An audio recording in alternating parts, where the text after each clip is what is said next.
Good evening, ladies and gentlemen, and welcome to Brigit's Last Laugh here, Tickle Your Bone Comedy Weekly Festival here at Brigit's Last Laugh on Cave Creek, north of Bell Road. We're missing a few comics right now. We're a little light. They're on their way here. I have a few audience members that are a little delayed, but the most important people in the audience, I will say tonight, is your gold and platinum member. Let's just give a shout out real quick. Michael Testifies crew here. We got AH in the house, Alicia Hillman. All right, there you go. I'm Sean McCarthy. Welcome to Tickle Your Bone Weekly Comedy Festival. We are here every week, and we have a plethora of comics. And I would like to say that we have a special guest host tonight. Usually I host, but I'm not going to host tonight, but I have a few announcements before we bring on our special guest host. I'd like to say that right now, if you want to go see our live stream, you always can go to tickleyourbone.com, and then you can click on the video there. It'll send you to YouTube, and you can subscribe and all that shit. Just click on it, because what it does, it helps the algorithm, because we're trying to get some online subscribers and pump that up so we can make some money there and pay more comics, because usually the room is a little more packed, but we do such a good job filling this room on a regular basis. The owner pays us money, and we can pay half the comics, and the rest of the money we use for transvestite hookers. Let's hear it for transvestite hookers, folks. Really? It's like a bonus when there's a penis attached to tits. Okay, I'm just kidding. I don't judge anybody. I love all sex workers. But my point is yeah, so we're live on YouTube right now. We have a live stream, and we're getting a bunch of viewers, and you can go to tickleyourbone.com and click. That would be great. And I'd like to mention that YouTube, I used to say that we had some sponsors just to be a wise guy, because it sounded awesome. And then YouTube said, hey, if you really have paid sponsors, and then they kind of got mad at us and they were going to take some stuff down. So I have to announce that we do have some sponsors that technically, they don't really pay us, but we love them and they're our friends, and we like to support them and give them shout outs. And by the way, the first one, I'll tell you what, we used to say Bagel Fields Bagels on 29th Street in Thomas. Dude, go get a bagel there. It's the #1 bagel outside of New York. It just won this huge, prestigious bagel award. Go get a bagel at Bagel Fields. And if you want to be more beautiful, go see Carrie Medina at Crescent Salon. If you're not attractive, she'll make you more attractive. If you're super attractive, she'll make you even more attractive. And then Peaches Hair and Ink. Go see Tina. Get in touch with her if you need a hairdo and or a tattoo. Or a tattoo of hair on your head. She can do that. And Complete Solar Care. I have to give a shout out to Complete Solar Care. Our friend Lyndon from Complete Solar Care. If you need some solar care, not molar care, solar care. He's not a dentist. That's what I said. Solar cleaner. I wrote care. God damn it, we have a new sponsor that doesn't pay us, but I got to mention I got his name wrong. Complete Solar with Lyndon. One more time, Paul. What is it? Complete Solar Cleaning. That's what I said, Complete Solar Cleaning. I said it wrong twice. And then also I have to say this 4,000 times or we will get shut down. Living Spaces. So I have a mic in the back. I will just be announcing that the whole show and tagging punchlines. We also have our wonderful vape sponsor from Sunny Slope. These are Sunny Slope Stevie Ray vapes. This one is... it's $5. It's you can get it. He's usually around 19th and Hatcher. He deals these out of like an old VW Bug. But this one's fentanyl, medical meth, and it's got CBD and pine sulfur terps. The shit slaps. So if you ain't got herpes or COVID, you get 2 hits. Ladies and gentlemen, Sunny Slope Stevie Ray Vapes. He actually came to the show. He's right here, folks. I can't believe it. The van's working.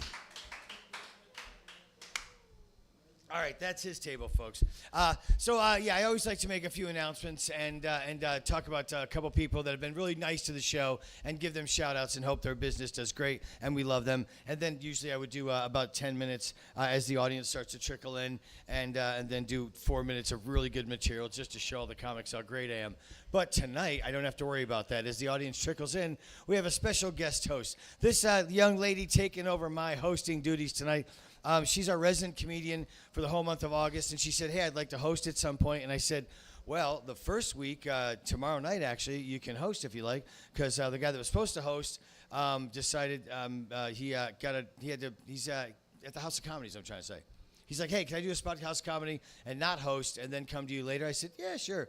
So I said, I have a better host than you anyway, Saavan Patel. Hope I said your name wrong, Stephen Peters. I'm looking at you on the live streams. And Eddie Cruz is with them, so they're both late. So we're waiting for Eddie Cruz and Saavan Patel. If they don't get here toward the end of the show, if anybody has 3 minutes of really good dick jokes, you will get a set tonight. I'm going to try and stretch my normal 6 minutes of dick jokes into 40 if we get in a tight jam. I just got to smoke some meth with Sunny Slope, Stevie Ray, who will be here. All right. This intro has taken me 5 minutes. Ladies and gentlemen, she's patiently waiting. She's wonderful. She's funny. She's our resident comedian for this month. And hashtag real tip, besides being funny, I'm telling you, she makes a great loaf of bread. So she knows how to make things rise like a punchline. All right, that's stupid. Ladies and gentlemen, please put your hands together for this week's guest host and resident comedian for all of August, Miss Julia Eyerly.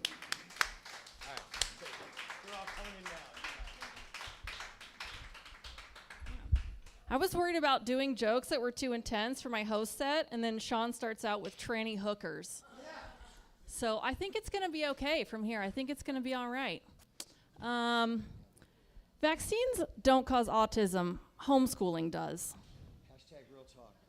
Hashtag real talk. It's true. I'm allowed to say that because I was homeschooled for 11 years. It's true. This feels like a public school crowd. Is there like some class where they teach you that you're supposed to swing your arms when you walk? Is it PE? Okay, you guys just all figured it out naturally. Okay, that's awkward. The homeschoolers, we all missed it. And then we try to overcorrect and just end up looking like Nazis. It's really awkward. It's not good at all. Okay, so I was a kindergarten dropout. For the record, I could read just fine. That was not the issue. I used to get in trouble for reading too much. Really? Mom and Dad, that's what you're going to pick? Okay, I can think of a few worse things than reading.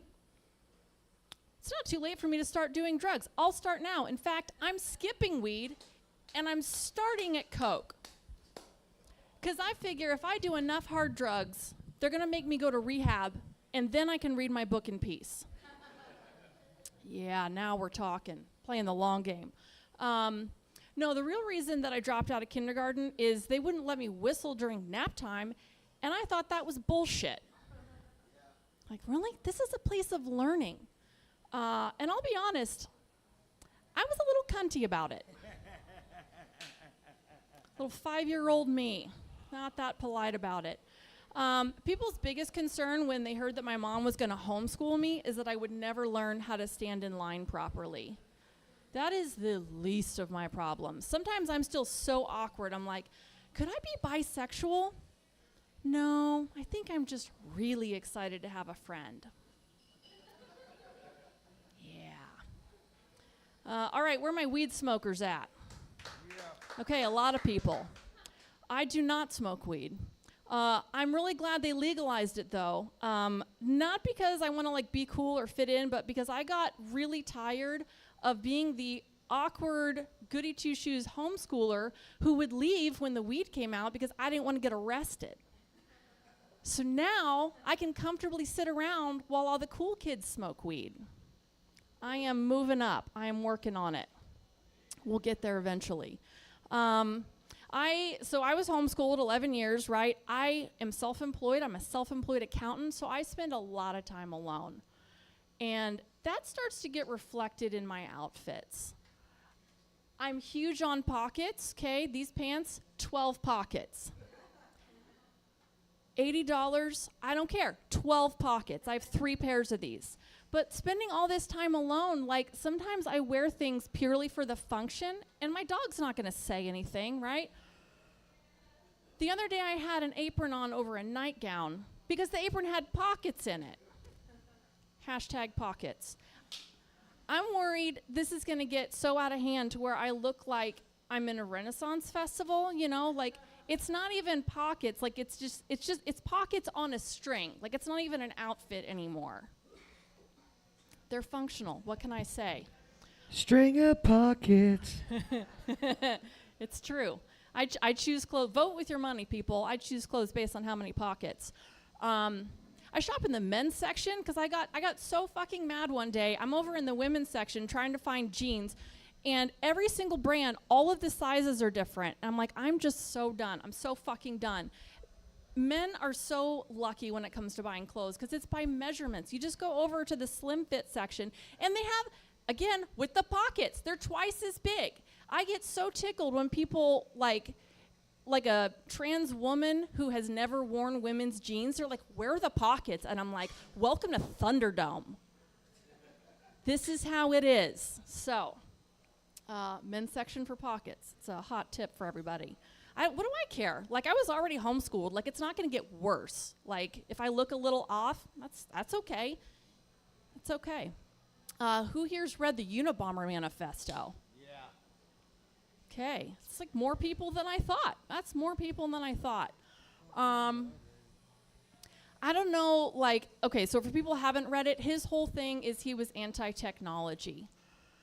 And I'm like, I got to quit watching these Unabomber documentaries because I'll get on a bad Zoom meeting for work. I'm like, I could blow some shit up to not be on this Zoom meeting right now. Okay, cut me off of Netflix. That's enough. Like, he had some good points, but, you know, it's a little too far. When he died, 3 people texted me, like, yo, your boy Ted Kaczynski died. Your boy. Okay, why do people think of me first when the Unabomber dies? Like, this is not good. And then I'm like, okay, I spend a lot of time alone. I don't shower when I get really into a project. I cut my own hair. Okay, I'm starting to see it. I see where they're coming from. If I haven't left the house in a few days, like I got really into like a super riveting bank reconciliation, when I go out to the grocery store, I look like Ted Kaczynski when they pulled him out of that cabin. Like, okay, that's a fair point. I'm not originally like from this area. I've moved a lot, spent a lot of time east of the Rockies, and then I lived in Seattle for a while, and I noticed there's so many fewer antiques on the West Coast. Like, what a weird thing to notice, first of all, but, you know, homeschooled. There's a lot of room up here for just, like, obscure crap. So, okay, why are there so few antiques on the West Coast? And I get to thinking about it. I'm imagining this family coming on the Oregon Trail, and the husband has packed all this shit onto this covered wagon because his wife said we needed it. Like, no, that rolling pin, that's for the Christmas biscuits. I use that all the time. This China hutch, that's for my Halloween and Arbor Day china. We totally need that. So this guy, he just does what his wife wants, right? They pack all this crap onto the covered wagon. They're going over the Rockies. The horses are huffing and puffing under all of this weight. The food stash is unrecognizable under the Halloween china, like it's over. And this guy finally just snaps and just leaves the china hutch on the side of the road. So that's my theory about why we have so fewer china hutches on the West Coast. Yes, it's very exciting. When I'm dead someday, I'm worried about who's on hair and makeup for the open casket. Because my face is already kind of crooked. So if those stencils don't make it to the mortician, I'm now lying in my own casket with a face as crooked as Owen Wilson's. Which, that's just an argument for cremation. Like, burn me immediately and just be done with it. It's a good idea. It's cheaper, too. All right, spoiler alert. I'm a crazy cat lady. I decided to go once for Halloween as a crazy cat lady. It took me 10 minutes to get ready with no trips to the store. It was faster than getting ready for this. I had my grandma's old sweatshirt with the built-in collar and like all these hummingbirds on it. It was bitchin'. I had cat earrings left over from the 90s. Still got those. I taped little tufts of cat fur all over myself. And I printed out an accordion brochure of 30 pictures of my current cat, easily accessible. So, yeah, a little obsessed with cats. I've had a dog, too. He passed recently, but he was the fucking best, man. And I used to go home after a show and tell him about how my show went. He would just stand there just wagging his little tail, and it was the best, man. And I was never a dog person, but we got a yard, and I was like, obviously we need a dog. Obviously. We're in the middle of a remodel on this fixer-upper that me and my husband bought, and that's the time that I decide we need a dog. Because I like to take a stressful situation and then just keep adding on to it, until somebody snaps. Let's just push it really right to the end. So I knew I wanted a guard dog, and I had decided that pit bulls were too mellow. So we get this rescue Doberman. It's about as funny as it sounds, and as expensive. So, and I don't say this lightly, I swear he had PTSD. He used to just 2 o'clock in the morning just bark at nothing, absolutely nothing outside. We used to walk him in the backyard by attaching a harness on him, a big leash to a belt meant for carrying like handguns, like big handguns. That's how I was able to hold on to this dog physically. 90 pounds, mostly chest muscle, okay. So we're doing this in the middle of a remodel. It's like, oh, we don't have tile in the shower, but we should totally get a dog right now. He was like Rambo in First Blood when they're trying to shave him in the jail, They put that nightstick across his neck, and he kicks his way out through like 7 cops. That was my dog in Petco grooming. And he's been 86th for life from Petco. But in his defense, when I picked him up, he said, they drew first blood. So I believe my dog. Fuck Petco grooming. Yeah. Oh, he was the best, man. Love that dog. So we had a fixer-upper house and a fixer-upper dog. That's fine. It's okay. I swear people that say that having a dog is not like having kids, they're just getting the wrong dog. Like, the right dog can really make a mess out of your house. We didn't have a couch for the last 5 years. We were on subscribe and save couches and finally just gave up. I'm convinced Dobermans are the whole reason why it's acceptable to have a porch couch. You got to just squeeze a few more months out of that thing. We're buying them on Craigslist, and he's just eating them. It was so intense, man. But there's nothing like a dog being on your side. I miss being the favorite. Yeah, he was great. I miss being somebody. He always thought I was right, man, always. In an argument with my husband, and I'm like, well, the dog's on my side. It's because I listen when he wants snacks. I'll give him extra snacks. I don't care. Just do whatever the dog wants. It was the best. It's the absolute best. All right, so I'm old enough that I'm comfortable deleting some things from my bucket list.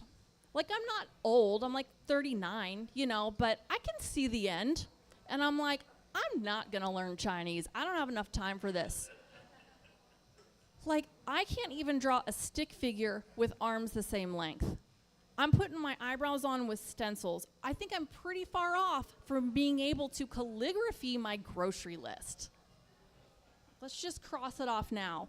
But one thing on my bucket list that I did do, husband and I went to France, super fun trip, and decided to just eat my weight in croissants, which is tricky to calculate because as you eat more croissants, you get heavier, right? So it's like, where do you stop? And I just didn't. And so by the end of the trip, you're 20 pounds heavier. You just cut those things off like an EMT, throw them into the wastebasket, come home in maternity pants because you eat so many fucking croissants. But what we didn't do was bring home useless knickknacks as gifts for our friends and family. I think that's so rude. Like, when somebody comes back from a trip and gives me a knickknack, I'm like, I have enough shit that I hate dusting. Like, what am I going to do with this? Speaking of useless knickknacks from France, how about that Statue of Liberty? Am I right? Yeah, right? People that don't know, homeschooler joke for you, little history lesson. That was a gift from France to the United States. What are we going to do with that? Like, that is so awkward. You can't just quietly take that back to Target. There's no gift receipt for a custom statue. Like, we're currently keeping it out on the same island where we used to quarantine people who had smallpox. Right in the front yard of America, in case France stops by, I guess. You know what else people keep in their front yards? Garden gnomes and used mattresses. It's not a great look. pretty sure they're not booing me. I don't think they can even hear me out there. Come in here. It's better. It's better. Oh, they do hear me. Fuck yeah. It's a bunch of French people shitting on my Statue of Liberty joke. That's what's going on. Yeah, so they gave us the Statue of Liberty in Paris, so we had to figure out how to ship that thing back. What if it got gate checked? At least 3 of those little points on her crown would have snapped off for sure. Then we're super gluing it back together before the French show up for Christmas. Just awkward. I think we should keep it out with all of our other ridiculous knickknacks. Largest ball of twine, you know, stuff like that. My personal favorite, Carhenge. If you haven't been, it's exactly what it sounds like. It is cars that Americans have painted gray and set up in the shape of Stonehenge. It's fucking awesome. You should go. You should go to Nebraska just for that. Super cool. I'm not pro-choice when it comes to nail polish colors. I said what I said. I'm not pro-choice when it comes to nail polish colors. Some of these brands, they're making 400 plus colors. I have a job. Like, I don't need to be having an existential crisis on the floor of Walmart trying to choose between 26 allegedly different hot pinks. Revlon is my favorite brand, okay? Here's why. You can do a quiz on a lot of nail polish websites and still end up doubting yourself. Revlon, they're like, you know what? Hot pink, yes or no? Do you want it? Yes or no? They're the first, they're run by men, that's fine. They're the first to label beauty products by part number. So my husband may have no idea what fuchsia is, but I can send him to pick up nail polish like he's picking up an alternator. Part number 270, he can handle that. And I figure they're eventually going to have a parts desk where he can call in and say, yeah, I got a 1984 white lady, part number 270. All right, yeah, great, it's perfect. They've made a lot of the same colors since 1939. They're like, you know what? It was good enough to beat Hitler. It's good enough for you to post on Instagram. That's true. Fucking Hitler. All right, Sean, we ready for our next comic? I can't see. I can see him, and that's it. Okay, sure. Yeah.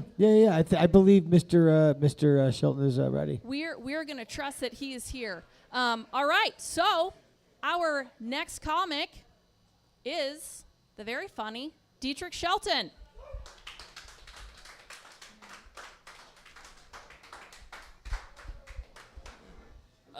Okay, keep it going. For homeschool there, who made reference to homeschool cause autism. Like, no, autism causes autism. Because I is autistic. You have no idea how difficult it was for me to say that because it was ungrammatical. But the show must go on. Now, quick fact to piggyback on her Statue of Liberty joke. We actually did return the Statue of Liberty.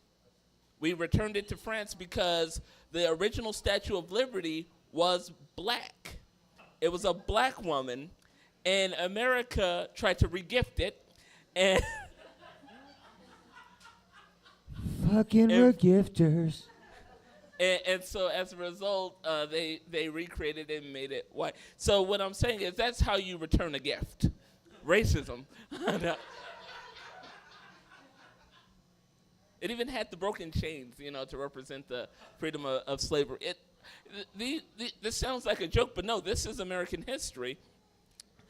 So I was having a conversation with a midget who at that time let me know that they're not called midgets anymore.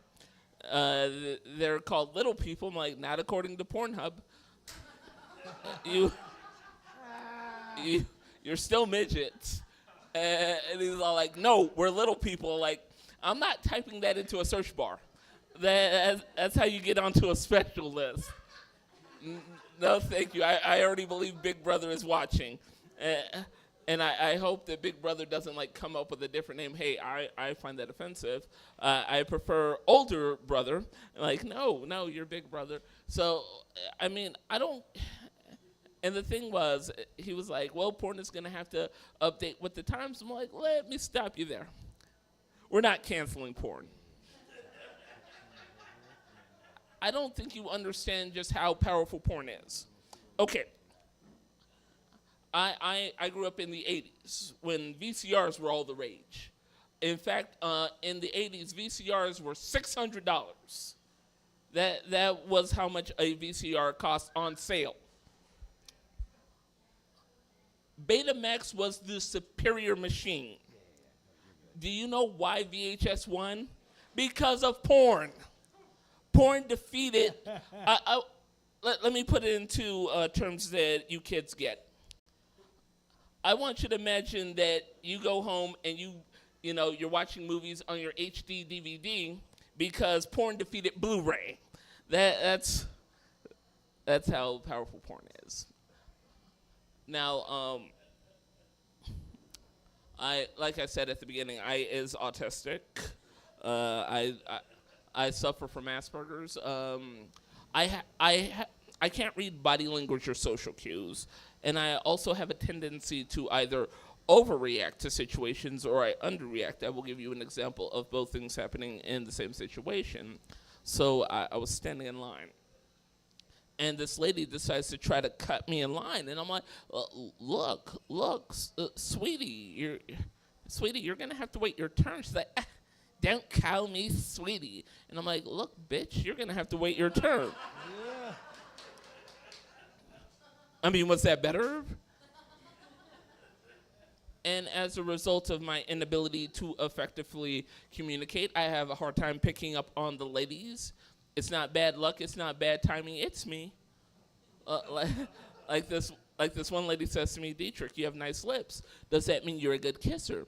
To which my response should have been, girl, you know I do my thing. But no, not my socially retarded ass. And instead, my response was, I don't know, I've never kissed me.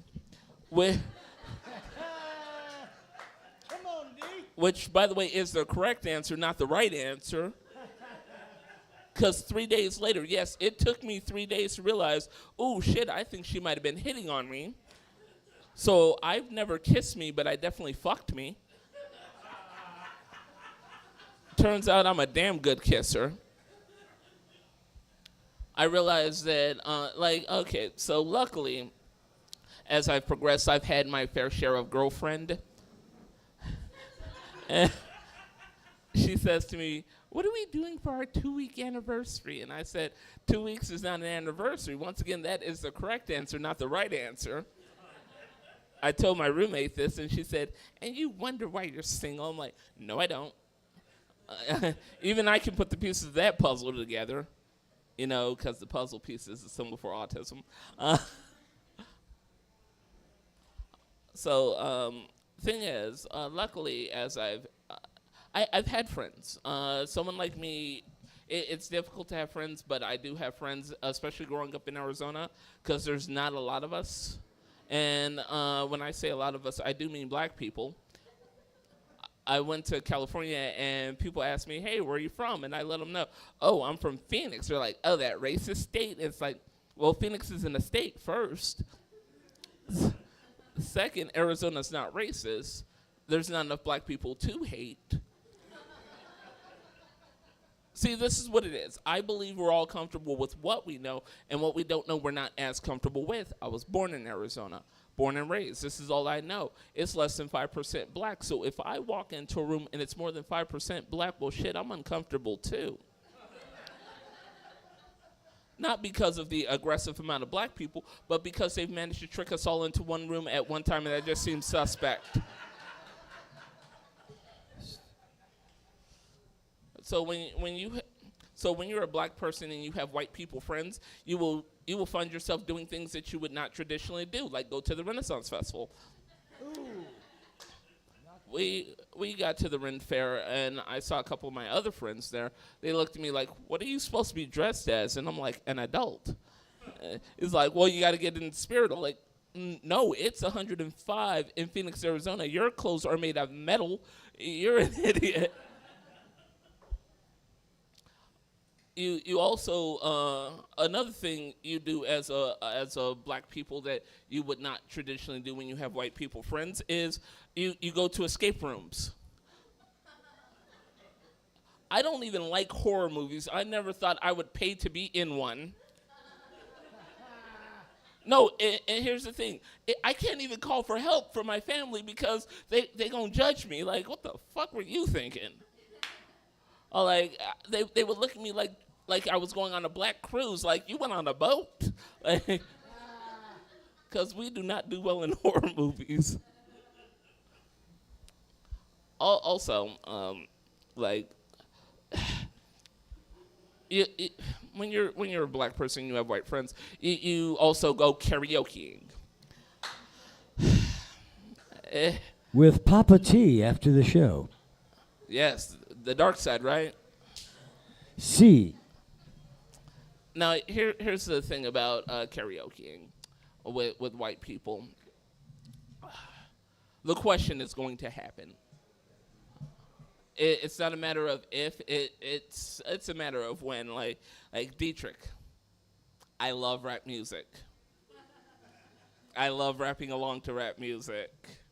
But when the N-word comes up, what do? And I'm like, and then I hear his name singing Straight Outta Compton. I'm like, well, Tyler, turns out we're going to find out. So when the first N-word comes up, silence. It is the longest silence of all. Did I mention that the first people to go up dancing to hip-hop is white girls? So I at that moment, I realized that I was not offended by Tyler potentially rapping the N-word. Here's what I was offended by. I was offended by seeing white girls dancing to songs with the N-word in it. Because, like, oh, you're saying it. You're just saying it with your body. and on top of everything else, like, y'all are usually off beat. So you're using the hard R. I feel like you're using the hard R. I remember in 2016 when Trump won the election, and at that moment I became convinced that you don't want your children to grow up smart. You want them to grow up stupid, and you want them to believe they're capable of accomplishing anything. That's what it takes to succeed in this country. No, Tim, you don't need to read that book.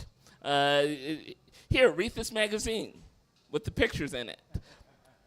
Because this man became president, and he defeated the quote-unquote most qualified person to ever run for president, one of the smartest people ever to run for president, and she got beat by this dude. Now, and here's the thing. You know who took this dude down? It wasn't a smart person. It was Stormy Daniels. Stormy Daniels is who took this dude down. And I've seen videos of this bitch getting stuck in dryers.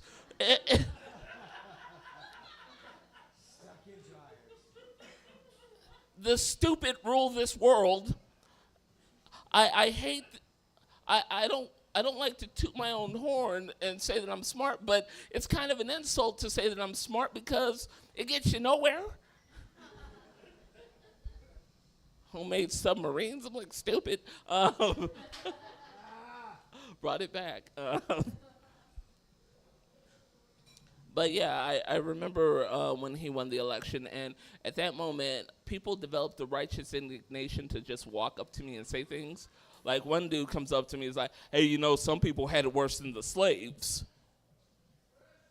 To which I responded, that's a weird thing to say in Panda Express. But if I am nothing else, I am a student of history. Proof of that was the Statue of Liberty jokes that I made earlier. And at the time of building the railroads and all that shit, and cave exploration and mining, the Irish weren't treated very well. Matter of fact, they would send the Irish into mines with dynamite. but they would not send their slaves into mines with dynamite because it was a dangerous endeavor. And at the time, slaves had a monetary value, and the Irish did not have a value. And so the Irish did not like this. So what they did was they protested, and in solidarity, they wore red handkerchiefs around their necks. And that is where we get the term redneck.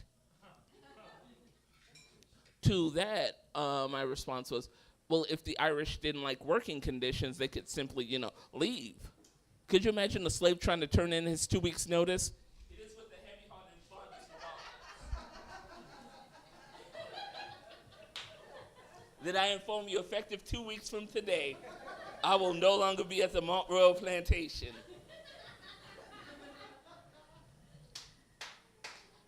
The friendship and the memories I've gained here, I will treasure and take with me everywhere I go. God bless sincerely, Josiah Freeman. Slave master reads it, sincerely, Josiah Freeman. You will be missed, sir. You will definitely be missed. And then, you throw out the obligatory, well, I'll come back and visit every once in a while. It's like, oh, no, we're not going to miss you because we're going to let you leave. No, we're going to miss you because we're going to hang you because you can read and write. Sorry, Josiah. Well, he shouldn't have been showing off. I'm telling you. Stupidity is the way of success. It also keeps you alive. Like ladies, don't pretend you can read now because they gonna start burning y'all at the stake again. I'm like, wait a minute, how do you know how to cook? That takes reading and ciphering. I'm not sure if it was one of Will Smith's idiot kids or Raven Simone that said if only white people love black people as much as they love black culture, we would be further ahead as a society. And I said, wow, that's pretty profound. And I'm like, wait a minute, I don't want white people to love me like they love black culture because I don't want them to try to steal me again. Second, I would much rather white people love me like they love puppies. Because, let's face it, we care way more about animal rights than we do civil rights. And proof of that was I was walking through this mall, and these people were protesting this pet store because they buy from a puppy mill.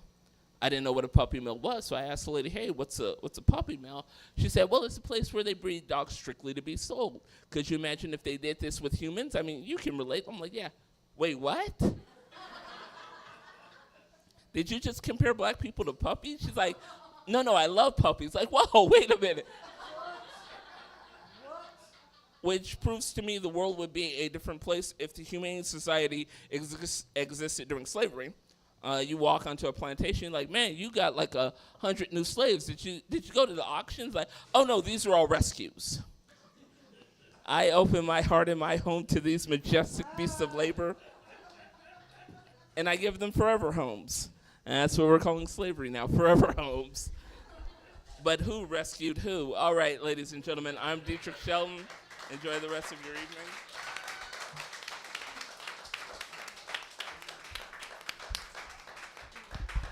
All right, one more time for Diethrich. I love that, man. I love those history jokes. I love the writing. Like that typewriter thing, man, you can't get that just anywhere. That was awesome. That was awesome. All right, so our next comic is a Tickle Your Bone favorite, a house favorite. Please welcome the very funny Kat Schindler.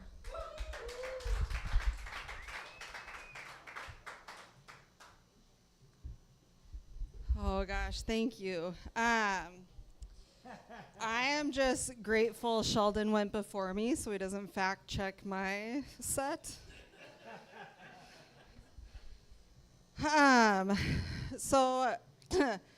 I decided recently I was going to quit drinking.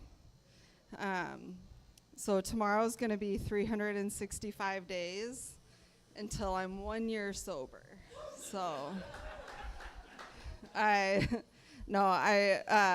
went to my therapist today at 11, and I've been drinking since noon. So that's how well that went.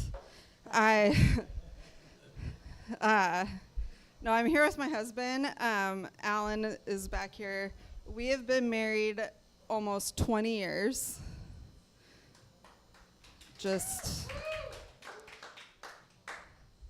And that's in my years, though. So when we got married, he said on our 20th anniversary, he would take me to Italy. And so every year when we celebrate our anniversary, I just skip a year. He has no idea. Like, he doesn't keep track like I do. So just trying to fast forward it. We've been married almost 10 years, and we're very different. Some of the differences between us, like, I was raised in a private Christian school, and he did not go to school. So he got away with using meth as a kid. I got in trouble for listening to secular radio. Like, very different. My grandpa was the founding member of his church, one of the founding members. His grandpa was one of the founding members of a very elite, well-known bicycle gang. What? Motorcycle gang, sorry. That I'm not allowed to speak of. But it's very similar to the church and things that, like, hell and angels and stuff like that. So if you can figure it out, that's... Ixnay on the angels. So anyway, very different backgrounds. And so, like, late at night, we'll, like, sit in bed and talk, and he'll tell me these stories from his childhood that I don't understand. Like, he'll go, it's like when it's better to have a warrant out for your arrest than to get arrested. Because you can turn yourself in and you can smuggle drugs in to your buddies on the inside and build your street cred or whatever. I don't know. I'm like, no, I don't know that. I got in trouble once for, like, doing whippets at Baskin Robbins when I worked there in high school. And that was one time, and I felt guilty about it for like a year. So very different. I grew up in Portland, Oregon. Anybody familiar? Just, if you don't know, their motto is Keep Portland Weird, which they're killing it. It's weird. The recycling bins, like when you have trash day, our regular trash cans, like in Arizona, it's like the regular trash can and then the recycling trash can. In Portland, it's the recycling trash can is like this monster huge thing, and then the recycling bin is this big, the trash can is like this big. Just, they're insane. And so we took our daughter to preschool. And in preschool, they sent her home with a report card that said she passed everything except for knowing and understanding recycling. Guys, I gotta be honest, I don't know and understand recycling, right? Like, I just throw everything in the recycling bin and hope someone else takes care of it. I don't get it. But the weird thing was, they sent her home with a 3-page report card to tell me she doesn't know and understand recycling. I think I know recycling a little bit better than that. Like, send me an email. I recently went up to Portland, though, to check on my mom. She recently had heart surgery. And so I go up, I'm helping her out. And she showed me a list of all the stuff she couldn't have. And so I'm looking through it, and I'm like, they're not going to let you have soup? And she goes, no, there's too much sodium. I can't have soup. And they wouldn't let her have pain medication. It's like, you had heart surgery, and they won't let you have pain medication? So I look over the list, and I said, there's nothing on here that says you can't have weed. Like, think we can find a loophole here. And she goes, oh, but Kat, I wouldn't even know. I don't even have one of those medical marijuana cards. Mom, you live in Oregon. It's been legal since 2014. Like, she looks at me and she goes, but I wouldn't even know where to get weed. You live in Portland. There are more dispensaries than there are Starbucks. And if you still can't find one, go into any Starbucks. Someone there will sell you weed. Like, you'll be fine. So my sister and I went out to get edibles for my mom.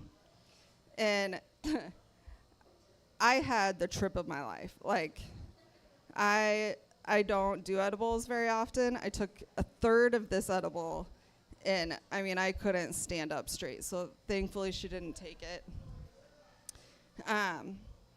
Anyway, another thing about Portland, I went on my first date when I was in high school in Portland. It was to this guy named Dugan, which should have been my first sign. This was not going to be great. And he asked me out, so I got excited. You know, I like shaved my legs. Never kissed a guy, but felt like that would, I don't know. So he takes me to a hockey game, and I'm like, I don't like hockey, but like, let's see. So he takes me to his hockey game. Turns out it's Dugan's own hockey game. So I'm sitting there just bored out of my mind. No, it's intramural hockey. So parents aren't even there. No one wants to watch this. No fights, nothing. So after a while, I go outside, and out of sheer boredom, I start checking the payphones for quarters. And a woman happens to drive out of Taco Bell, and she pulls up and rolls down her window and says, I hope this helps, and hands me a $5 bill and a bag of Taco Bell. Ma'am, this helps quite a bit. Like, this is the best part of my day. So I go back, and the whole thing took like 3 or 4 hours, which I realized is enough time to go through all the stages of grief, you know, like anger, bargaining. And so I finally hit acceptance, and he comes out of the hockey rink, and he goes, hey, do you want to go get ice cream? And I was like, I would love to, but I got to go home. How about tomorrow? I'll pick you up, and we'll go get ice cream. I said, great. So the next day I picked him up, went to Baskin Robbins, and I walked in and immediately put on my apron and clocked in. Held him hostage for 3.5 to 4 hours. So that was the last date with that guy. He still tried to kiss me at the end of the date, but I snuck in a high five. So that was fun. I'm married. I've got 3 kids. My oldest is 16. And anyone here have a 16-year-old daughter? Nope, no one? Well, let me tell you. I know nothing about politics, but I do know if I were the Secretary of Defense, I have the best plan. Instead of like the draft they used to have, you know, like 18-year-old draft, I say just put every teenage girl from 13 to 16 and send them out. And then you get someone to rally them up and say, "Do you hear Russia called you fat?" Like, they're going to take you down. So anyway, so she has a cell phone. And, was that the 1 minute? Sorry. Yeah? No? I don't know. Anyway. So, okay. So she has a cell phone. I'm going to take my time on this one because, just kidding. So she has a cell phone, and the one rule is that I can check her cell phone and see if she's handling it properly, which, spoiler alert, she is not. And so I'm looking through her phone, and I get this Snapchat message, and it says, "Yo, Shardy," spelled completely wrong. And I said, "Hello."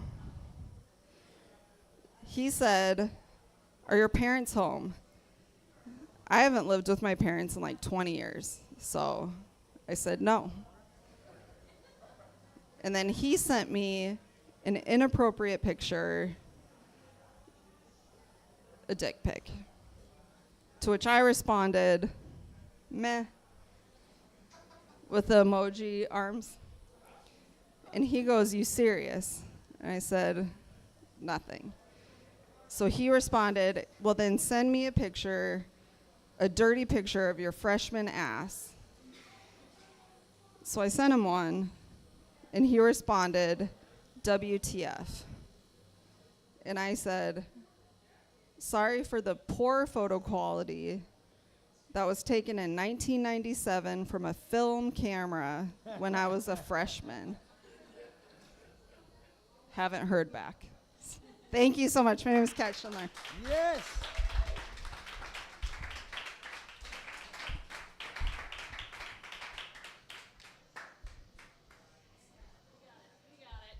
All right. It's a homeschooler handshake right there.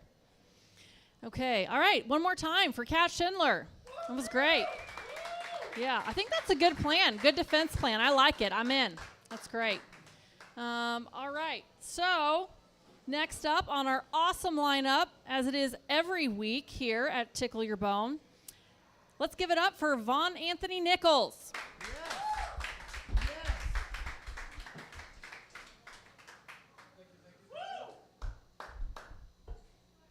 What up, Bridges? How you doing? Yeah, man. Yeah, man. The last time a white woman used my full name like that, I was in court. I don't like that shit. Speaking of court, the reason I was in court is because I got a DUI. So I want to tell everybody tonight, enjoy your drinks, but hey, be smart. Don't do what I did. I had some drinks, I smoked some weed, and I tried to get home. I was in the left-hand turning lane when I realized I needed to make a right. But it's like 1 o'clock in the morning, there was no traffic, so I made a right-hand turn. And sure enough, fucking cops pulled me over. Whoop, whoop. Living spaces. That's what they were trying to offer me, you know? They handcuffed me. They got me in the back seat. Man, this was the crazy shit, though. They got my record pulled up on the little computer. How many people have been in the back of a police car? Yeah. Okay, right? Like, they pull your record up as they're pulling you over, right? They're like, who is this dude, right? So they got me in there, and I'm like going down memory lane. I'm like, oh, yeah, I did steal some shit from Target. I remember that day. Fuck. Brought back bad memories like a motherfucker, right? I'm like, oh, yeah, I got into a fight at the club that day.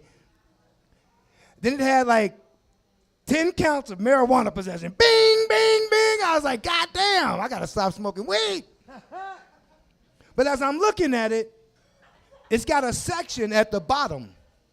At the bottom of that screen, it has a section, and it says warning. And it has something written in there, right? And I'm like, what the fuck? So I'm handcuffed. I'm all against the window. I'm looking at it. It was 2 words in there. Will run. I'm like, motherfucker, I was 19 when I ran. What the fuck are you talking about? Back when I was faster than a German Shepherd, could leap a tall fence in a single bound. I'm fucking 40 years old now. I ain't fucking running. I gotta take a shit. Can we hurry up and get this over with? God damn it, I'm about to shit in the back of your car right now. Fuck, man. I'm glad to see some older people here tonight, though, man. Life is changing. What you mean? Why is that funny, bro? You said, I love to see older people, and you went straight over there. Wait. Who is he again, Sean? Sunny Slopes, Stevie Ray Vapes with the smoothest vapes Sunny around. Slopes. I'm Dirty Red, Sunny Slopes. I'm going to hook up with you after the show. I'm going to Vegas this weekend. I need party favors. But anyway, getting older fucking sucks, though, man. All this shit has changed. You remember when we watched movies? It just was rated R, rated PG. Now they got a whole fucking warning on this shit. Smoking, sex. You seen this shit now when you go to watch a movie? Suicide. But you know what it don't warn you about? 2 dudes kissing. That's the warning. I want to know if I'm watching this shit, it's going to be 2 dudes kissing. I want to know. I just want to know. They don't tell you that shit. And fucking Netflix will profile your ass. I was watching a movie. I fell asleep on it. Apparently Netflix picked another movie for me. I don't know how that worked. And now every time I bring up my Netflix, it's like, oh, since you like that movie with 2 dudes kissing, you're going to like these 12 movies. I'm like, God damn it, I fell asleep on that shit. I ain't even watched that shit. But this AI shit they got out now, you seen these robots? They got one that can play ping pong, play chess. They made one, the first AI robot wife. You heard about this? Yeah, man. They sold out first day. First day they sold out. I'm like, I got to check this shit out. I want to fucking know what's going on. I'm Googling this shit. And I'm like, all right, can they talk? Can they walk? I mean, if all she can do is lay there and have sex and talk to you, I mean, goddamn, I can stick with a regular woman for that shit, you know. I want to know, can this bitch drive a car? Like, I'll sign her up for Uber. She'll pay for herself in 3 years. You know what I mean? So I'm Googling this shit. I'm looking it up. And then I made a big mistake. I went to YouPorn to see if there were some videos. Yeah, that's where I fucked up. You know, there's a whole world out there with some shit going on. And some of them videos was creepy. Real creepy. I don't really watch a lot of porn, you know, during the week. But when I do watch porn, I don't watch black people do. I'm kind of racist. I'm an old dude. I'm kind of racist. I don't watch black people having sex because somebody always remind me of somebody I know. You know what I mean? You're like, is that my auntie? Get off my auntie like that. Man, take your shoes off. She don't like being choked, man. She don't like being choked. I watch Asian porn, midget porn. I watch all that shit. But this robot sex doll porn shit, man, that shit was crazy. But I've been watching TikTok for so long, I didn't know how to stop. You know what I'm saying? I just kept going video to video to video, and I was like, oh my God. I thought I was sick. I ain't that sick. I guess masturbating is out now. You pay $1,200 for a robot? You know? That shit was crazy, man. I'm like, hell. Sometimes you Google too much, though. Hey, welcome to the show. How y'all doing? Yes, sir. Living Spaces. Dirty Rick. Man, I ain't been on stage in a minute. This feels good right now, honestly. This feels good. Yeah, I love you so much, brother. Just to fucking get out and talk about the shit that is stuck up in this motherfucker right here. These self-driving cars, right? Hey, I would never have to leave the house. You can send it to go get your weed, go to the liquor store, get that little iPay on it. It just drive through and pay. Everything cool, though, until the cops want you. And you get in that motherfucker and they take you right to the police station, then that's going to be a fucking problem. Oh, you got warrants? Oh, yeah, we're going to take you right to the police station. You're like, goddamn, Tesla, I'll pay for your ass. What the fuck's going on right now? But getting old happened quick, man. One day I was 18, graduating high school. Next thing I was 55. Shit went quick as fuck, man. It's the what? The mileage. Okay, so it ain't about how old my dick is. It's how many miles I put on it. All right. I get that. I don't know. I hope I got a Chevy in this motherfucker, because goddamn it, it's coming down to the end, bro. Hey, back in the day, though, hey, when I was high school football, I could do 3 booty calls a night. Then I turned like 25, I could only do like 1 a night. Then when I got 30, I had to rub one out before I went on a booty call to make sure I got there and did the right shit. Fuck, I'm 55 now. You want some dick on Saturday? Bitch, you got to let me know on Thursday. You can't just show up and jump on the dick no more. I need at least 20 minutes. I need at least 20 minutes to let that pill kick in real quick, you know? The blue one. Never thought I'd need that shit. But hey, life is what it is. Life is what it is. One of the best things, though, man, about getting older, though, is I have learned my lessons in life. I have learned a few lessons. One of the biggest lessons I've learned is sometimes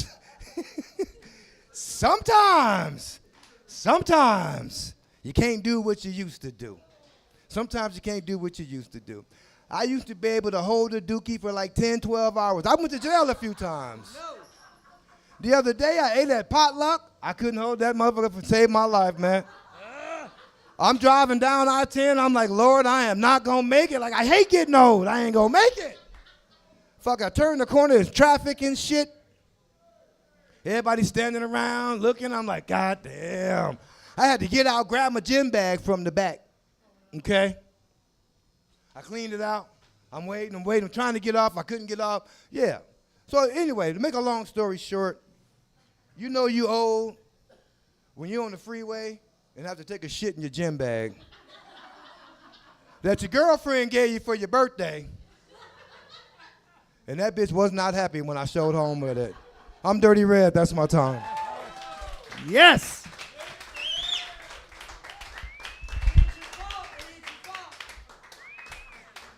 All right, that was fun. That was a good time. Yeah. All right, one more time. Woo! Yeah. Yeah, getting older is rough, like mostly in the joints, but what I like about it is all the songs that were popular when I was in high school are coming back now, like in commercials, which is great for me because I get a second run at it because I missed most of them the first time being homeschooled. So I'm like, finally, I get to catch up on all this stuff. It's perfect. Yeah, it's perfect. All right. Our next comedian I haven't seen before, but I've met him. He seems like a lovely person. I'm really excited to see what he has for us tonight. Yes. All right. Please give a warm welcome for Eduardo Cruz.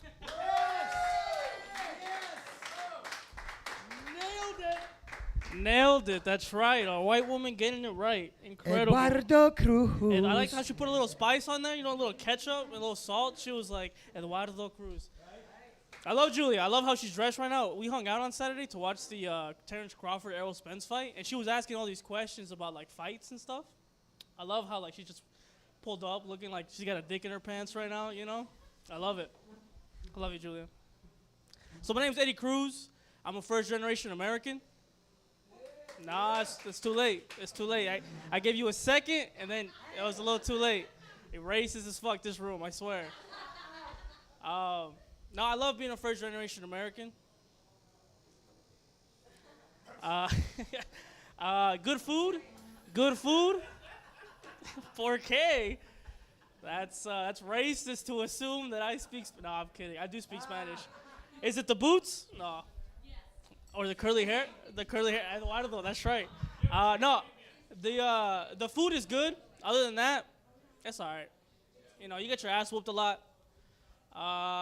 You know, white people have child labor laws to protect them from working as a kid. Not in my house. You know, my dad's been a mechanic for 23 years. I've been right there for 20 of them. You know what I mean? I tell my friends, like, hey, my dad's a mechanic. You know, I know a little thing about cars. Like, what'd you learn? Absolutely nothing. I know how to hold a light, and even then I get that wrong. You know, he still yells at me. Dude, tell me about it. No, but, you know, he's been doing it for so long. I'd be like 13 years old trying to help him, you know, take down a transmission. And I'd be like, how do I do this? And he's like, it's logic. Can't you see? Just to do it. And I'm like, motherfucker, you've been doing this shit for 23 years. But, you know, I like it. Where was I going with that? Dang, I just blanked. Who can relate to fucking being abused as a child? Just kidding.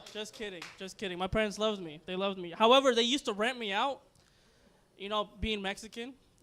If my uncle needed something done on the weekend, there I was, mowing the lawn. 115 out. Who cares? He's young. He'll live. But, damn, what was I going to say? Talking about first generation American. I haven't told these jokes in a while. Damn, I'm forgetting. First generation American. Fucking working as a kid. Oh, fucking, they have these high expectations for you. You know? They want you to be a lawyer, want you to be a doctor. I'm neither of those things.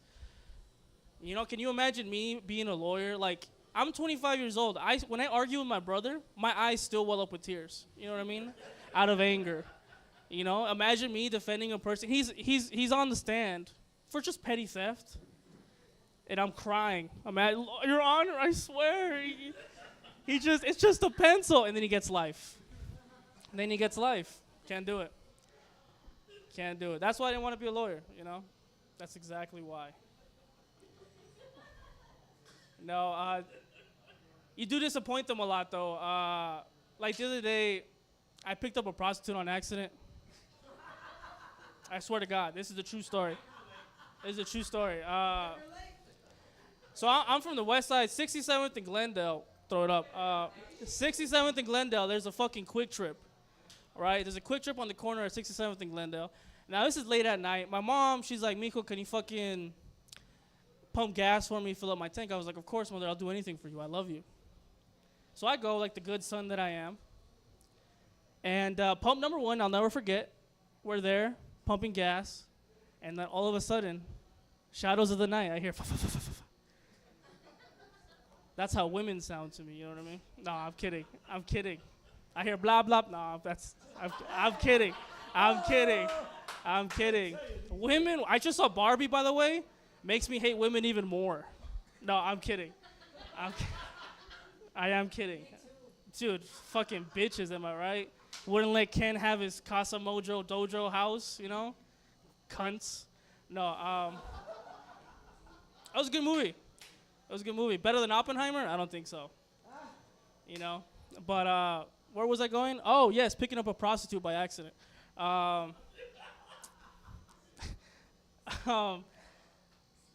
So yeah, she comes out of the shadows and she's like, "Sir, can you do me a favor and take me home?" You know, my parents taught me right. I try to be chivalrous. It's scary at night for women. I was like, "Where do you live?" She just happened to be on the way home, and I was like, "Fuck it, why not? This will be my good deed for the day." We haven't even left the fucking pump. Right? She's barely getting in and she's asking me all these questions. Keep in mind, my girlfriend just broke up with me. His girlfriend of 6 years breaks up with me. Fuck that bitch. You feel me? Fuck that bitch. Fuck that bitch. That's right. Fuck that bitch. Break up with me. That's true. Her little brother has a bad heart. Fuck that bitch. No. It's true. He does have a bad heart. When I was dating her, I was like, what do I do about that? You know, I want to be a supportive boyfriend. So whenever my fat ass would go to like Panda Express and they'd ask if I wanted to donate to the children's hospital, round that shit up. You know what I mean? Just round it up. You know, I don't want no change back. Just round that shit up. And then she broke up with me. Bye-bye donation. Fuck them kids. So anyway, where was I? Again, picking up the prostitute. So she's asking me all these dumbass questions about like, are you single? Are you married? Of course, I'm not. And my dumbass thinks it's small talk. So I'm like, are you single? Are you married? Of course she isn't. We finally get going. Now, sir, Tommy Chung, how are you? Let's pretend that you're my prostitute. Let's pretend that you're my prostitute, right? This man. So I'm driving, right? And I look to I feel her looking at me. You know how when you fuck up and like your mom's about to throw a chancla at you? Yep. I felt that shit. And I'm like, what did I do? I look and her titty's out. Her titty was out. Now, sir, what would you do in that situation? A woman's titty's out. What are you doing? She sees me, see the titty. If there were guns, I'd be dead. What would you do in that situation? Oh, see, he's a better man than me. I touched the titty, you know what I mean? I took advantage. He wanted to see the one, I took advantage. I was like, don't mind if I do. felt like a beautiful sandbag, you know? A beautiful sandbag. And then and I'm ashamed to say that it wasn't until that point of the trip that I was like, who the fuck did I pick up? You know, now I'm nervous, looking in the rearview mirror every once in a while, making sure her pimp isn't like following me and shit. We finally get to where she needed to stop, and she's like, are you willing to pay me for sexual acts? Now, I'm a child of God, right? Raised Catholic. Out of curiosity, name your prices. I told her. Now, she gave me this outrageous price. Now, keep in mind, the only experience that I've had with prostitution up to this point is Grand Theft Auto, where I do what needs to be done, kill the bitch and get my money back. You know what I mean? And she's like, I'll fucking suck your dick for like $60. I was like, $60? That's it. I just filled up a gas tank, right? Like, gas was expensive a while ago. You know what I mean? Had you come a little sooner, maybe the answer would have been a little different. Luckily, you know, God's always looking out. God's testing you every single day. Yes, he is. Amen to that. So then I said no, respectfully. I kicked the bitch out the car. And then as I'm turning around, she's like, well, can you at least buy me a pack of cigarettes? I was like, that shit's bad for you. And I just peeled away. That's been my time. I'm Eddie Cruz. I appreciate y'all. Keep it going for your host, Julia.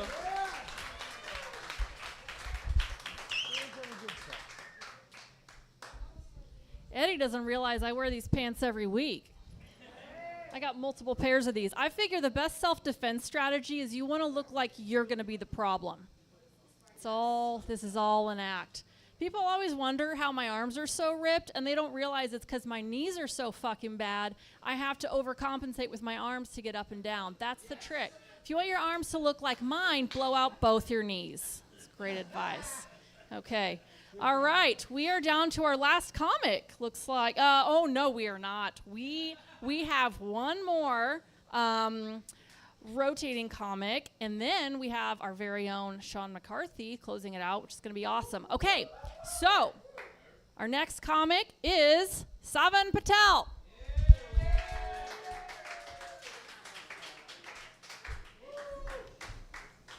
Thank you. What's up, Brigett? How we doing? How we feeling?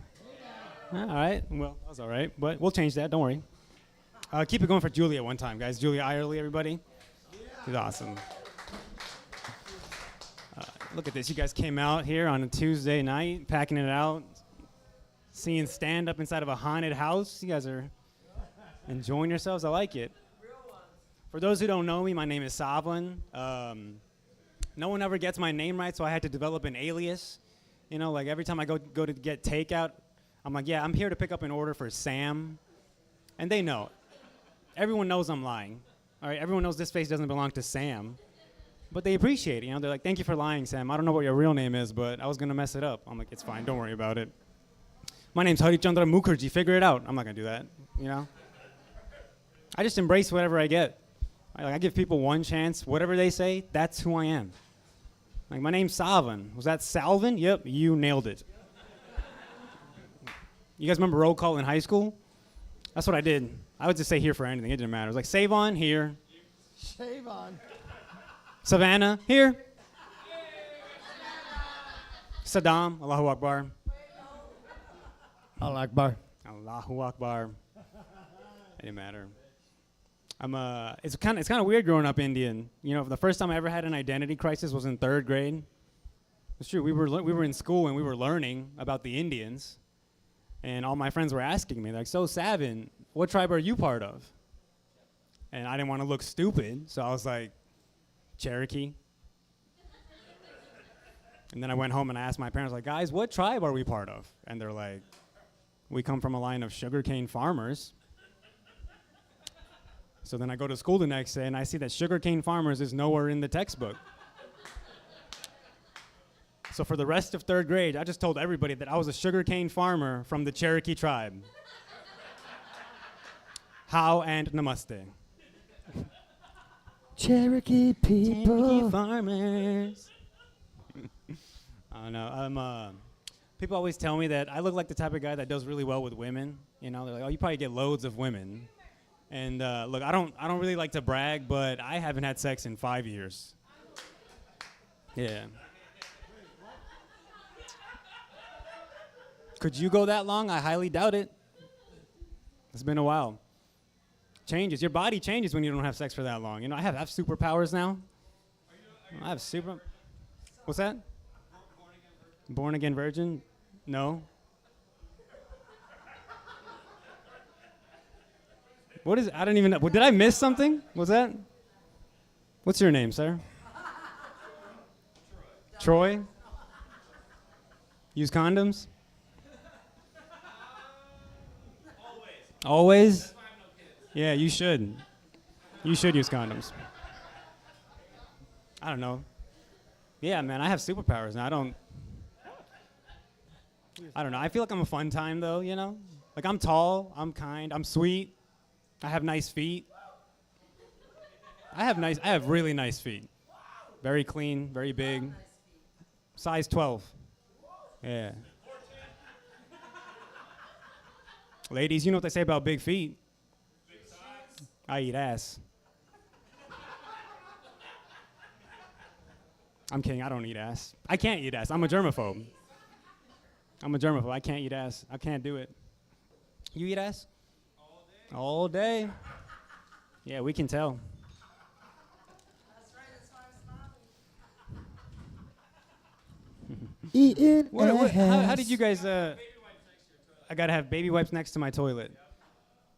I think that's a prerequisite. You're going really fast, my guy. Baby wipes next to your toilet is a prerequisite, and what was the last part? Bidet. And a bidet. Aha. Is that what you have in your home? Prerequisite. How much have you had to drink tonight? I'm the driver. You're the driver. Ah, well, it was nice knowing you.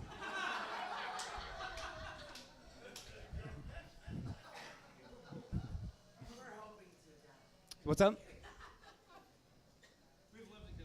You've lived a good life? Where'd you grow up? You didn't grow up? Yeah, we all know that. In Chirac? That sounded mildly racist. What does that mean? Chicago. Okay. You could have just said that. You didn't have to add the Iraq part. Wakanda? That's not a real... Is that a real place? I thought that was a Marvel... It is a real place. Black Panther. Don't do that.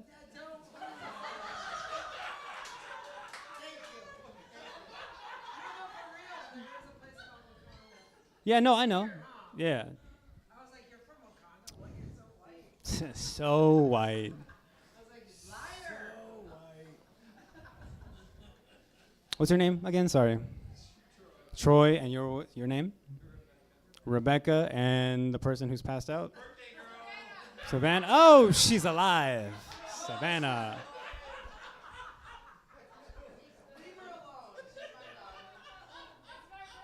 It's your birthday. How old are you? She kind of pre-partied too much before. Okay, I don't know if you guys know this. Everything you're saying is not a surprise to any of us. You used to work at a comedy club, and you still don't know the rules?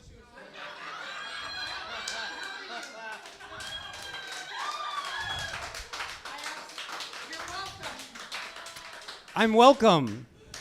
For what? Because I knew I'd be your punchline. You knew you'd be my punchline. Ha ha ha. Very funny. Cheers. Thank God. You're killing it, kid. Yeah, I mean, you know, if we knew this was going to happen, I don't think they would have done that, but what do you guys do for a living? You don't? We're both unemployed right now. You're both unemployed. Was that surprising, guys?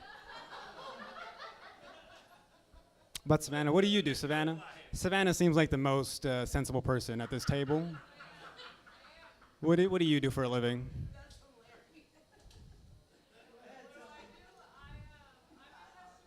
Customer service. See, that's why. She gets it. Yeah. She's got manners, unlike, you know? She said it's awful.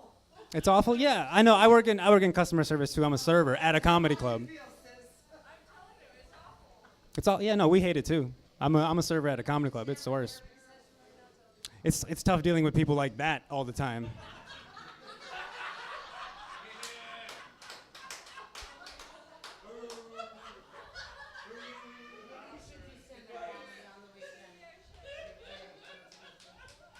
You want to do stand-up comedy? I mean, that's what, I wasn't good when I first started. I think you might be good. Them too, I don't know, but you might be good. All right, I'm going to do one joke, and then I'm going to get out of here. Just one joke. All right, guys? All right. First time I ever saw a gun was out here in Phoenix. All right, this guy comes into my workplace. It's immediately pissed off. He's like, I'm so mad. I went to the Phoenix Zoo, and they told me I couldn't bring my gun with me. Don't you think that's bullshit? I was like, yes. Why are you asking me? A gun is a lot like a vagina. If you have one, I'll say whatever you want me to say. All right, my name is Saavan Patel. Thank you guys so much.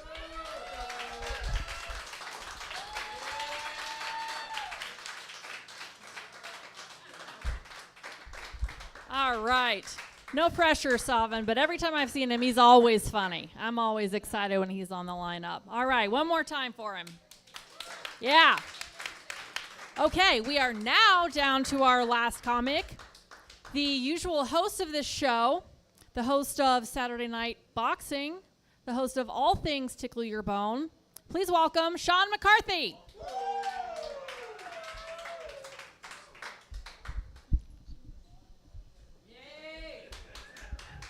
Thank you very much. Let's hear from Miss Julia Eyerly.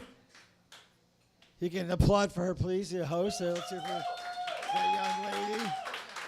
We're going to get this all set up and going. Boom. Yeah.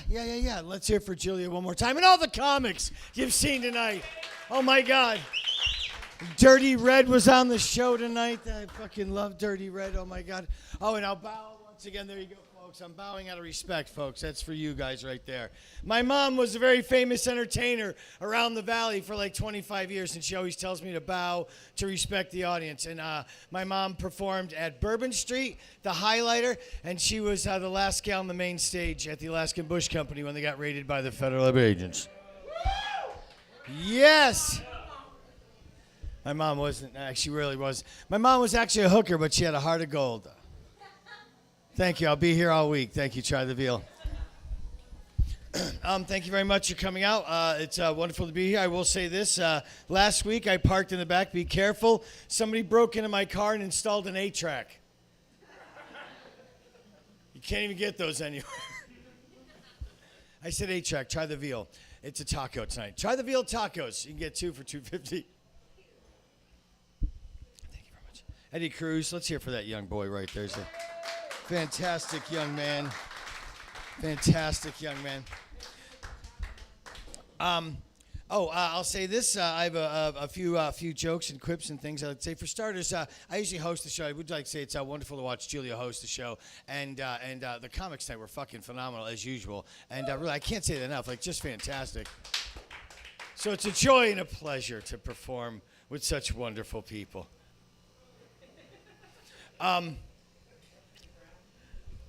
Thank you very much. Let's hear from my fan club right there. We love you so much.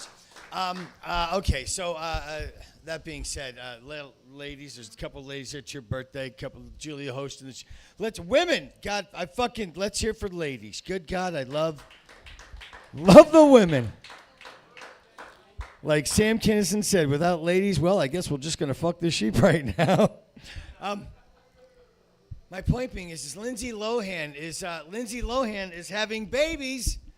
Yes, I know. I'm crazy because she's a very friendly vagina, is my point. She has had sex with a lot of people, and now she's settling down and having kids. I remember when she was fucking everybody. Now she's having kids, and she named her. She's gonna name her child Target because everybody had a shot. Thank you. I'll be here all week. Try the veal tacos. They're fucking great. Everybody have fun tonight. I have a. There you go. You guys have a toilet brush? I got rid of mine. I had a rash and I went back to paper. Everybody have fun. I know, it's so stupid. My wife gets mad because I pee in the shower, and I was like, I didn't know you were in there. Everybody. Okay. That's what I'm talking about, LeBay. By the way, let me tell you something. If you have to wipe someone's ass with a baby wipe so you can eat their ass, now you have baby wipe fucking cleaner on. Now your mouth tastes like baby wipe. Well, no, just how about, you want me to eat your ass? Fucking wash it, bitch. There's some Coast deodorant soap in the bathroom. If you have to fucking wash something down before you eat it, you better be careful what you're eating. I wouldn't wash an apple with bleach and then put it in my mouth. There you go. We don't need to have this discussion now. I'm just saying. Fucking with your fucking touche. The fuck are you, French? Bonjour, mi amour. Clean your touche. I know. Huh? Which all goes back to the fucking bidet, folks. It's amazing. You know who else is amazing? Demi Moore. You know why? Come on, dude. No. I'll tell you what, though, if Bruce Willis would be like, who are you guys again? See, sometimes just make them think and they shut up. They're like, I didn't get that joke, but wait a minute. He wasn't making fun of Bruce Willis because he has dementia, was he? No, I wasn't doing that. Yes, I was. Listen, Demi Moore I remember when Demi Moore was the hottest chick ever and she was having kids. That's all right. I'm not mad at you. I can't hear myself either. That's why I'm yelling into this mic. I remember when Demi Moore was having kids. Now we're kids are having kids, is my point. Demi Moore has 3 kids and her kids are having kids. It's just fucking funny. Because Demi Moore has 3 kids with her kids have the weirdest names. She has a kid named Scout Willis. She has another child named Rumor Willis. And her third child is named, what you talking about, Willis? Thank you. I'll be here. Try the veal. What's up, bro? By the way, his name is not really Sunny Slope Stevie Ray Vapes, so I just made that up, by the way. I don't want anybody hitting him up for drugs. And he's like, I ain't got drugs for you. What are you talking about? Well, Sean said that you sold drugs. But I do have this sweet, amazing fucking... There is a big sign spray painted on Hatcher, and it says vapes with an arrow. Just go in the garage. He also sells, I also have another one. It's a boner enhancement vape. 2 hits and you get a hard on. It's great. Shh. I shouldn't have fucking opened that can of worms. Hey, Julie was talking about her dog, and I know what it's like to have a dog that like gets old, and fucking my dog Bojack is like, he's 17 years old, and he got to that point where like he just wasn't right. He was just different. I knew we had to take him to the vet and check him out because he's like 17, and the vet comes out and he's like, yeah, I hate to tell you this, I don't know how to break this to you, but your dog Bojack, he now identifies as a female cat, and if you don't have transition surgery, you're a transphobe, and we're going to cancel you. I'm like, wait, what? So yeah, it's like it's $25,000 to have this surgery. So we just put him down. We were like, fuck it, I ain't got time to play these fucking games. You know what I mean? I'm like, simmer down now. It was sad though, honestly. Bojack, he's 17. We did have to put him down. It was a very hard thing to do. It's hard because everyone knows, and it has been that situation where you have to put an animal down. It just breaks your heart. But there's amazing service they have where you can do it in your house. They come to your house and it's fucking beautiful and serene because Bojack didn't even know. He didn't even know what was going on. He was in his own home. He had dementia. He was kind of crazy, and it was just beautiful. These 2 guys come over and they open the door, and one pulls out a .22 and hits Bojack right once behind the ear. He didn't even know what was going on. They work for the Lucchese crime family. There was like a Ray Liotta voiceover. They were like, and Joey Carbone was found frozen so stiff it took 2 weeks to thaw out the body. And Layla was playing. It was so fucking beautiful. Bojack was like, I thought I was going to be a made man. He's like, yeah, I'm out of here. So my little doggy's gone. Bye. She's going to throw up in the toilet. She's like, I'm 21. Beer. I remember my first beer. Everybody laughs when that happens. Like, started partying too soon. You all chuckle, but everyone's been there too many times. It's horrible. All the embarrassing things I did when I was, like, drunk and fucked up is like, I'm going to rage tonight. Like, 8:15, you're 8 shots deep. Like, I'm going to throw up on my shoes. Pass out in the doorway of your fucking apartment with the door open. You're fucking half Haitian apartment, half out. Your friend just left you there, and like, we couldn't move you. It's like we raged. Fucking alcohol. That's why.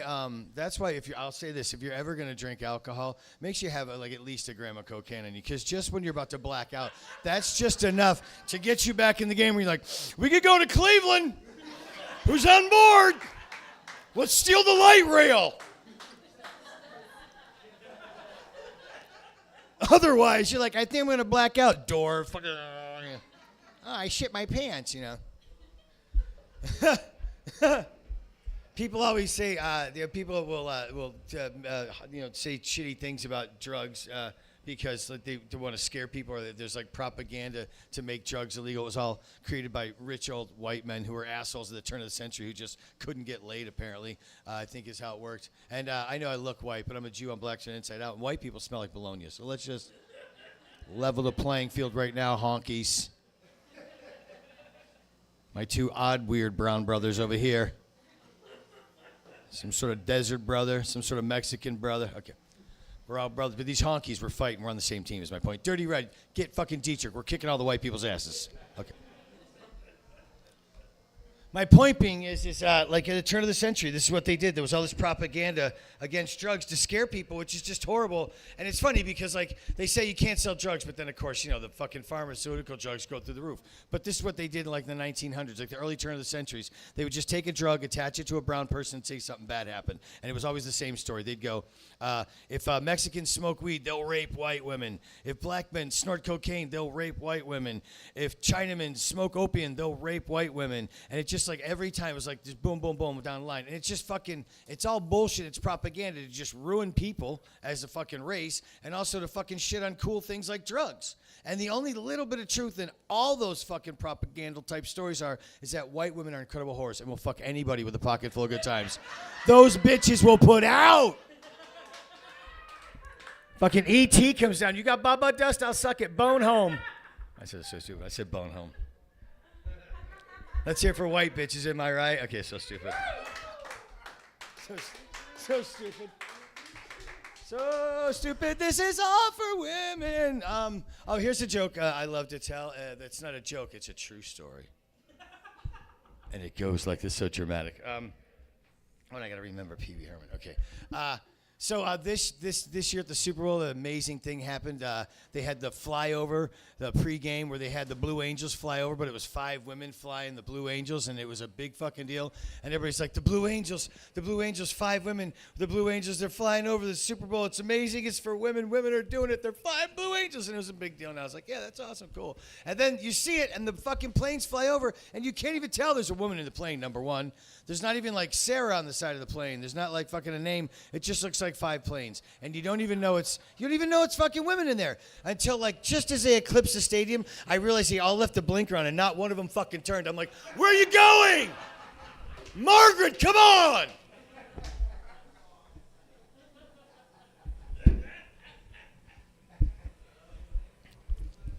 Paul Rubens passed away. Pee Wee Herman. Yeah, he did. Yep. Not to bring you down. Not to bring you down, but Paul Rubens passed away. Daddy, sometimes people die. They go to the happy place with Bojack over the Rainbow Bridge. I know you are, but what am I? I fucking loved Pee Wee Herman growing up. I thought he was just so fucking awesome. And I just told this is one of my favorite things to do is just go, bike's not for sale, Francis. Like I could quote that all fucking day. I meant to do that, like just fucking, I know you are, but what am I, man? But yeah, he's no longer here. So they're probably gonna do a biopic pic about him and I heard that Robert De Niro was attached to it.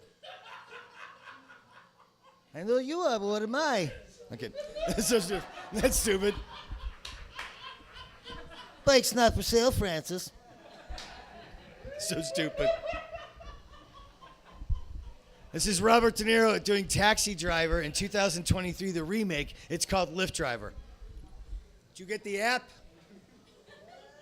You got to get the app. It's the whole movie. All right, well, I have another 24 minutes, but I don't have time for that right now. The pot kicked in. And I did all the jokes I wanted to. I will say this. You have been a wonderful crowd, and it's been wonderful to be here, and I've really enjoyed all the comics on tonight's show. And I'm glad that Julia hosted tonight. Next week, heads up, we have a special show. It's kind of a funny show. It's called the Theme Show, and there's going to be a panel of experts writing down comments and quips while the comedians perform, and then I'll be reading their comments, and everyone's making fun of everybody. And then we go back to our regular scheduled programming the following week. But all month, you'll be able to catch this next young lady, your host, closing out tonight's show, Miss Julia Eyerly. Thank you so much, folks. You're wonderful.